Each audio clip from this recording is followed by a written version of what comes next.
آداب دوستوں، آپ جڑ چکے ہیں سید نیاز شاہ کے ساتھ، اور میں آپ کو اردو کے ریلیٹڈ مختلف چیزیں آپ کے ساتھ شیئر کرنے کی کوشش کروں گا۔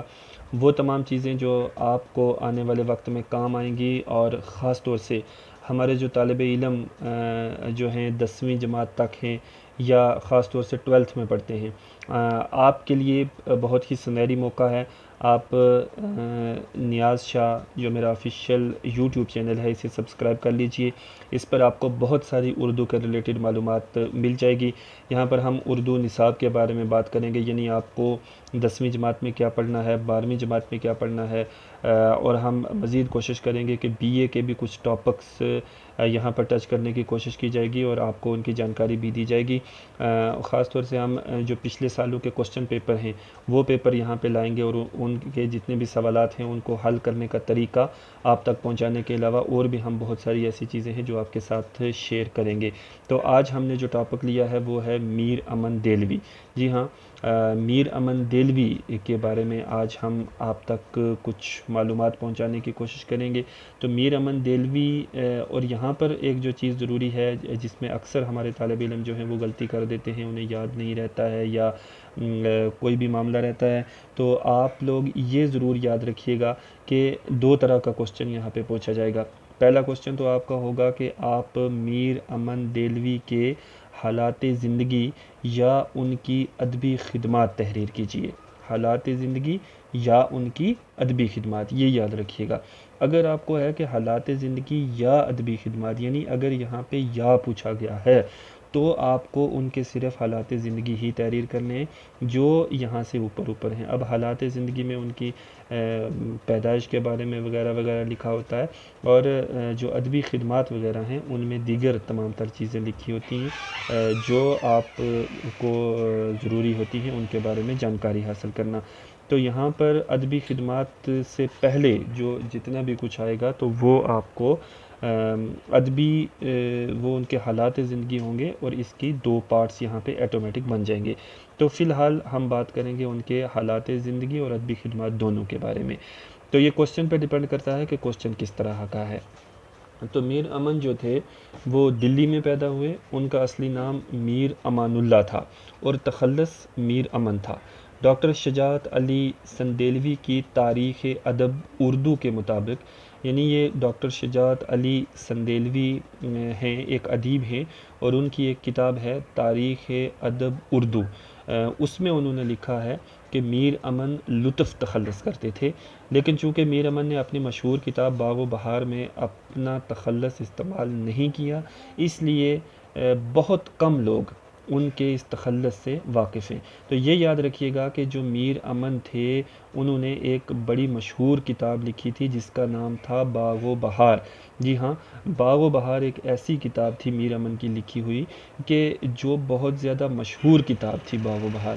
اور یہ جو باغ و بہار ہے یہ ڈاکٹر جان گلکرسٹ تھے، یعنی کہ ایک کالج جو ہے ہندوستان میں بنایا گیا تھا جسے فورٹ ولیم کالج کہا گیا تھا، اور فورٹ ولیم کالج جب یہاں پہ ہندوستان میں بنا، اور یہ ایسٹ انڈیا کمپنی کے تحت بنا تھا، اور ڈاکٹر جان گلکرسٹ جو تھے یہ جو کالج تھا فورٹ ولیم کالج، اس کے پرنسپل مقرر کیے گئے تھے۔ چونکہ یہ ہندوستانی زبانوں کے بارے میں بہت کچھ جانتے تھے اور یہ ایک اچھے ادیب بھی تھے، تو اس لیے انگریزوں کی جانب سے انہیں یہاں پہ تعینات کیا گیا تھا۔ اب فورٹ ولیم کالج کیا تھا اس پر کوئی مزید ویڈیو میں بناؤں گا، اور آپ تک فورٹ ولیم کالج اور ایسٹ انڈیا کمپنی وغیرہ وغیرہ کے بارے میں مکمل تفصیل جانکاری آپ تک پہنچائیں گے۔ لیکن باغ و بہار جو ہے، یہ باغ و بہار کتاب جو فورٹ ولیم کالج تھا اس میں تصنیف کی گئی ہے، میر امن نے اسے لکھا ہے، اور یہ قصہ چہار درویش ایک فارسی کی کتاب تھی جس کا ترجمہ انہوں نے میر امن نے کیا تھا۔ اور میر امن جو تھے یہ بہادر علی حسینی ایک ان کے دوست تھے، ان کے وسادت سے، ان کے توسل سے، ان کے ذریعے سے فورٹ ولیم کالج میں پہنچے تھے، اور گلکرسٹ کے فرمائش پر انہوں نے قصہ چہار درویش جو فارسی میں لکھا گیا تھا اس کا اردو میں ترجمہ کیا، اور اس کا نام باغ و بہار رکھا تھا۔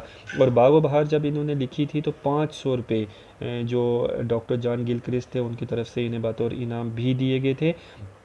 اور اس کے علاوہ جو میر امن تھے وہ وہیں پر کالج میں کام کرتے تھے، اور ان کا وہاں پر باضابطہ 40 روپے ماہوار جو ہے وہ وظیفہ بھی مقرر کیا گیا تھا۔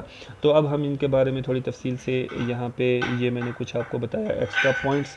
تو میر امن جو تھے وہ دلی میں پیدا ہوئے تھے، اور ان کا اصل نام میر امان اللہ تھا، تخلص میر امن تھا، جیسے ڈاکٹر شجاعت علی سندیلوی نے اپنی تاریخ ادب اردو میں انہوں نے اس کے بارے میں بتایا ہوا ہے۔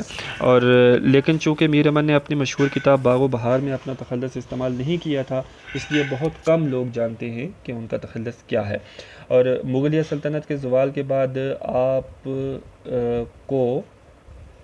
جو تھے وہ کلکتہ چلے آئے تھے، اور اس زمانے میں کلکتہ میں امن و سکون تھا، جبکہ دلی اور دیگر علاقے سکون و چین سے رہنے کے قابل نہیں رہے تھے، اور دلی کے متعدد شریف لوگ ملک کے دیگر علاقوں کی طرف نکل آئے تھے۔ یعنی دلی کے جتنے بھی لوگ تھے وہ مختلف علاقوں میں، دوسرے علاقوں میں وہاں سے چلے گئے تھے، اور دلی کے بہت سارے جو لوگ تھے وہ دوسرے علاقوں میں چلے گئے تھے۔ کلکتہ میں میر امن جو تھے وہ نواب دلاور جنگ کے چھوٹے بھائی میر محمد کاظم کو تعلیم دینے پر مامور ہوئے۔ بعد ازاں میر بہادر علی حسینی کے ذریعے یہ فورٹ ولیم کالج، جیسے کہ میں نے پہلے بتایا آپ کو کہ فورٹ ولیم کالج میں پہنچے، اور پرنسپل ڈاکٹر جان گلکرسٹ سے ملاقات ہوئی، اور کالج میں مترجم یعنی ترجمہ کرنے والے کی حیثیت سے وہاں پہ 40 روپے ماہوار کام کرنے لگے۔ تو نو وارد انگریزوں کو اردو پڑھانے کا کام بھی انہیں سونپا گیا، یعنی جو نو وارد انگریز ہو گئے کہ جو ہندوستان میں، یعنی کہ جو انگریز لوگ ہندوستان میں ابھی آئے تھے، نئے تھے ہندوستان میں، ان کو تعلیم دینے پر انہیں مامور کر دیا گیا، کسے؟ میر امن کو، اور ان کا جو ہے وظیفہ وغیرہ بھی جیسے میں نے آپ کو بتا دیا کہ وہ مقرر کر دیا گیا تھا۔ اور جب یہ انہیں پڑھانے لگے تو قصہ چار درویش کا اردو میں انہوں نے ترجمہ کیا، اور اس کا نام باغ و بہار رکھا۔ یہ کتاب جلدی ہی مشہور ہو گئی اور میر امن کی شہرت کا بھی سبب بنی۔ اب یہاں پر یہ بھی میں آپ کو کلیئر کر دوں کہ میر امن جو تھے ان کی شہرت کی وجہ ہی یہ کتاب بنی جس کا نام باغ و بہار تھا، اور اس کی وجہ یہ تھی کہ میر امن نے یہ کتاب بہت ہی سادہ اور عام فہم الفاظ میں لکھی تھی۔ پہلے اردو بہت زیادہ مشکل لکھی جاتی تھی، لیکن میر امن نے یہاں سے ایک سادہ اردو کیا بھی آغاز کیا، اور یہ جو باغ و بہار کتاب ہے یہ اردو ادب میں کافی اہمیت کی حامل بھی ہے۔ اور اس کے بعد پھر آسان اردو کا سلسلہ چلنے لگا، یا پھر میں آپ یوں سمجھ لیجئے کہ یعنی جتنی بھی داستان گوئی تھی، داستانوں سے جو لوگ تھے یا داستانیں لکھنے والے لوگ تھے، یعنی اردو نثر لکھنے والے جتنے بھی لوگ تھے، جو ادیب لوگ تھے، ان کی طرف لوگ بہت کم توجہ دیتے تھے، کیونکہ نثر میں اتنی جان نہیں رہی تھی۔ لیکن میر امن نے یہ باغ و بہار لکھ کر اردو نثر میں ایک نئی جان پیدا کر دی تھی، اور اس وجہ سے یہ بہت زیادہ مشہور ہوئے تھے۔ اور باغ و بہار لکھ کر جب میر امن نے کمپلیٹ کی تھی تو ڈاکٹر جان گلکرسٹ کی جانب سے ان کو 500 روپے نقد انعام بھی دیا گیا تھا۔ اب ادبی خدمات کے بارے میں ہم تھوڑی سی بات کر لیتے ہیں۔ تو میر امن جو تھے وہ فورٹ ولیم کالج کے مصنفین کی فہرست میں سر فہرست دیکھا جا سکتا ہے ان کو۔ اس کا سبب ان کی مشہور زمانہ کتاب باغ و بہار ہے۔ اس میں 5 قصے بیان کیے گئے ہیں، وہ سبھی آسان، صاف اور عام بول چال کی زبان میں لکھے گئے ہیں۔ میر امن عربی، فارسی اور دیسی ہر طرح کے الفاظ سے واقف ہیں اور انہیں مناسب موقعوں پر استعمال کرنا جانتے ہیں۔ میر امن نے اخلاق محسنی کا ترجمہ بھی اردو میں کیا اور اس کا نام گنج خوبی رکھا۔ تو مغلیہ جو یہ باغ و بہار کے مطالعے سے مغلیہ دور کے رسم و رواج اور رہن سہن کے بارے میں بھی واقفیت ہمیں حاصل ہوتی ہے۔ اردو نثر میں یہ کتاب کافی اہمیت رکھتی ہے۔ یہی وہ کتاب ہے جس سے آسان، صاف اور سادہ زبان کی شروعات ہوئی۔